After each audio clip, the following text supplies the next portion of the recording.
Ya ayyuhalladzina amanu, wahai orang-orang yang beriman, inna katsiran minal ahbar, sungguhnya katsiran banyak minal ahbar dari para ulama Yahudi. Al-ahbar ulama Yahudi. Warruhbani dan para rahib. Para rahib itu pendeta, yaitu ulamanya Nasrani. Ulamanya Yahudi namanya al-ahbar, ulamanya Nasrani namanya ruhban. La ya'kuluna amwalan nas. Jadi sungguh mereka itu telah mengambil amwalan nas, harta-harta manusia bil batil, dengan cara yang batil, tidak sah. Wa yasudduna, dan mereka itu menghalangi manusia an sabilillah, dari jalan menuju Allah.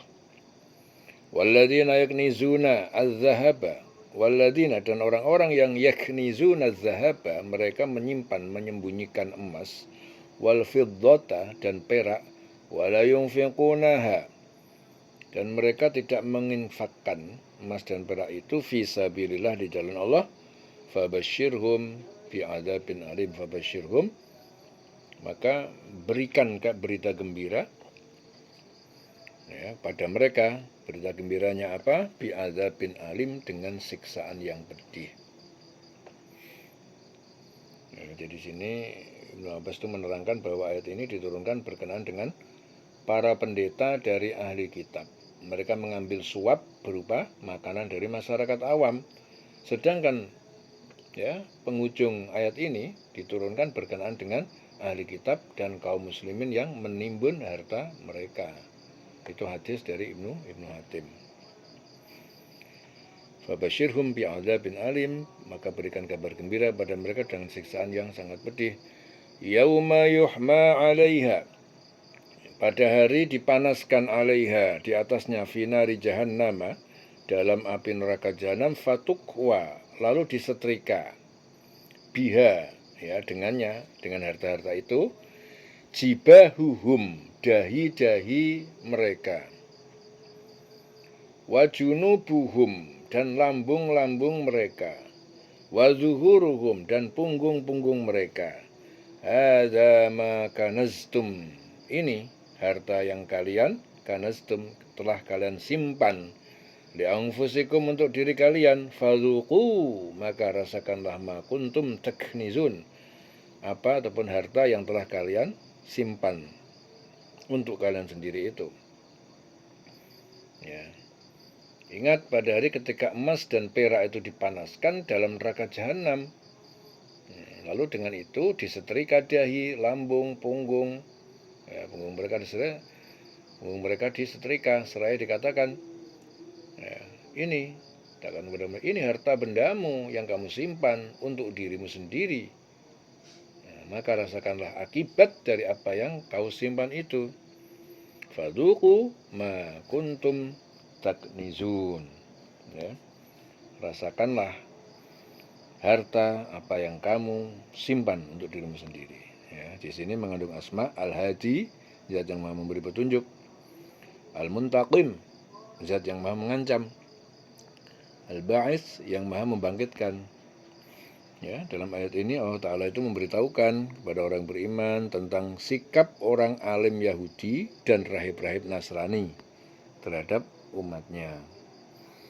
Bahwa sungguhnya sebagian besar dari mereka itu banyak yang memakan harta orang lain dengan jalan yang batil, yaitu mengharapkan harta dunia dengan mengorbankan agama. Ya, jadi mencari dunia dengan agama. Ya. Jadi agama digantikan untuk urusan dunia. Mencari dunia dengan amalan-amalan akhirat. Ya.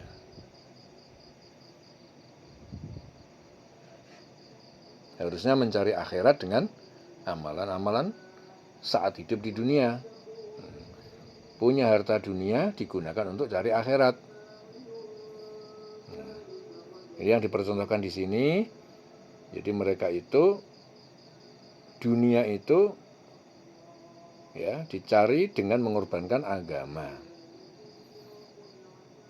Agama dijadikan alat untuk mencari dunia. Nah, jadi mereka membuat aturan-aturan yang harus dipatuhi oleh umat mereka. Ya, jadi di mana umat-umat mereka itu diwajibkan untuk memberikan sumbangan kepada mereka dengan menggunakan hukum-hukum dan kitab-kitab, ya, kitab mereka yang telah direkayasa. Ya, aturan-aturan yang diubah-ubah sesuai dengan kebutuhan dia. Ya. Jadi mereka membuat aturan-aturan yang harus dipatuhi oleh umat mereka. Dan mereka itu menghalang-halangi manusia dari jalan Allah. Ya. Yaitu menghalangi mereka, manusia, untuk mengikuti kebenaran yang telah datang kepada mereka dari Allah melalui perantara Nabi Muhammad Sallallahu Alaihi Wasallam. Ya. Jadi perlu diketahui bahwasanya ajaran Nasrani, ya, dari kitab Injil yang betul-betul asli, ya, menuju kepada Allah. Intinya mereka diajak kepada Allah. Tapi karena ada perubahan-perubahan dari mereka, dirubah-rubah, sehingga akibatnya enggak menuju kepada Allah. Mereka kepada selain Allah larinya. Ya. Begitu juga Taurat, ya, Yahudi yang asli, mereka itu diajak kepada Allah, hanya kepada Allah. Tapi karena dibelok-belokkan, akhirnya tidak menuju kepada Allah mereka. Ya.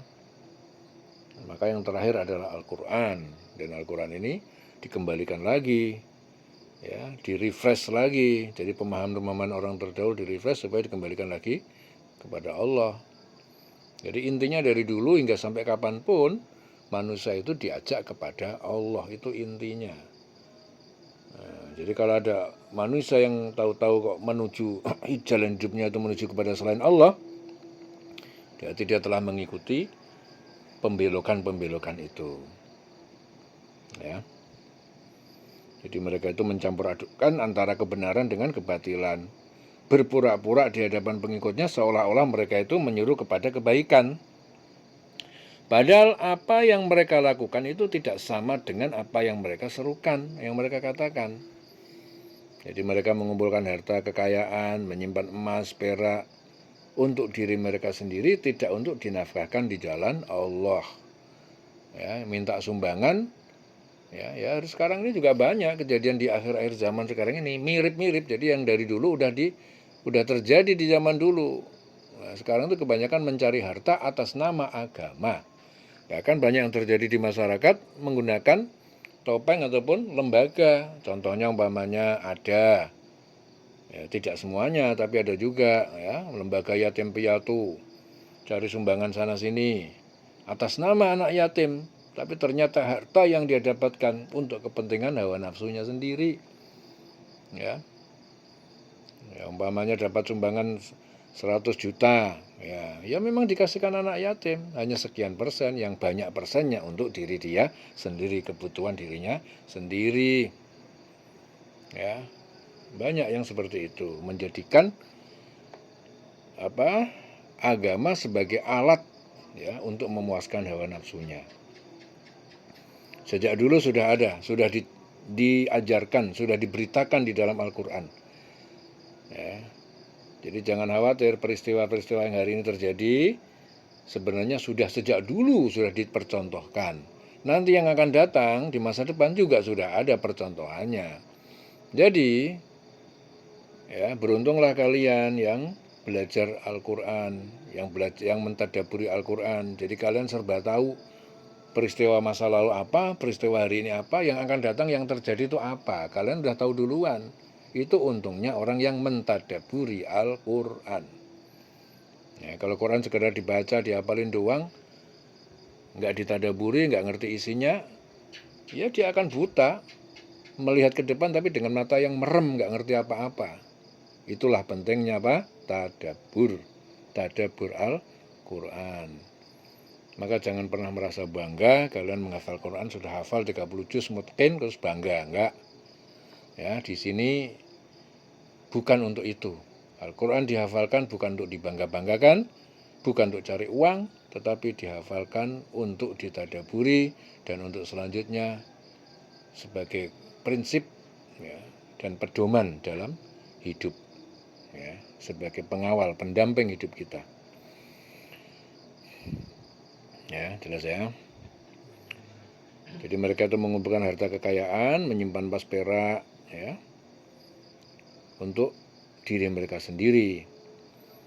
Oleh sebab itu Rasulullah itu diperintahkan oleh Allah untuk memberitahukan kepada orang-orang alim Yahudi, ulama-ulama Yahudi, ya, dan rahib-rahib Nasrani, ruhban, rahib-rahib Nasrani, ahbar Yahudi, bahwa mereka itu telah melakukan hal seperti itu, maka mereka kelak akan menerima adab yang pedih di akhirat. Jadi Nabi sudah memberitahu kepada mereka, kalian kelak akan disiksa di akhirat, yaitu pada hari dipanaskan emas dan perak yang telah mereka kumpulkan itu, yang mereka simpan untuk diri mereka sendiri, ya, emas dan perak tersebut akan dipanaskan, membakar mereka di jahanam. Akan dibakar dahi mereka, lambung mereka, punggung mereka, kemudian dikatakan pada mereka, ini hartamu yang kamu simpan untuk diri kamu sendiri, maka rasakan sekarang akibat dari apa yang kamu simpan. Ya. Dalam hadis Rasulullah bersabda, barang siapa yang meninggalkan harta yang disimpannya untuk ditimbun, maka pada hari kiamat harta tersebut akan menjadi seekor ular yang sangat besar, yang botak lagi bertaring dua, yang akan terus mengikutinya. Dan orang tersebut berkata, kurang ajar, siapa kamu? Lalu ular itu menjawab, aku adalah harta timbunanmu yang kamu tinggalkan. Nah, ular tersebut terus mengikutinya sehingga tangan orang tersebut masuk ke mulut ular. Ular tersebut lalu mengunyahnya dan diikuti seluruh badannya. Ya, itu hadis diriwayatkan Imam Abu Ja'far bin Jarir. Kemudian Rasulullah juga bersabda dalam hadis Muslim dari Abu Hurairah, tidak seorang pun yang tidak mau mengeluarkan zakat hartanya kecuali pada hari kiamat kelak ia dibuatkan lempengan-lempengan dari api, lalu disetrikakan pada lambung, dahi, dan punggungnya, yaitu pada hari yang ukurannya satu hari sama dengan 50.000 tahun, sehingga diputuskan urusan para hamba. Lalu diperlihatkan kepadanya jalannya, apakah ke surga atau ke neraka. Hadis Muslim. Ya, dalam Bukhari juga Rasulullah bersabda, aku tidak suka jika aku memiliki emas sebesar gunung Uhud, yang setelah lewat 3 hari, aku masih memiliki sebagiannya, kecuali 1 dinar yang aku simpan untuk membayar utang. Itu hadis Bukhari dari Ibnu Abbas. Jadi kesimpulannya tentang harta, sebagaimana yang diajarkan Rasul, harus 0%. Ya.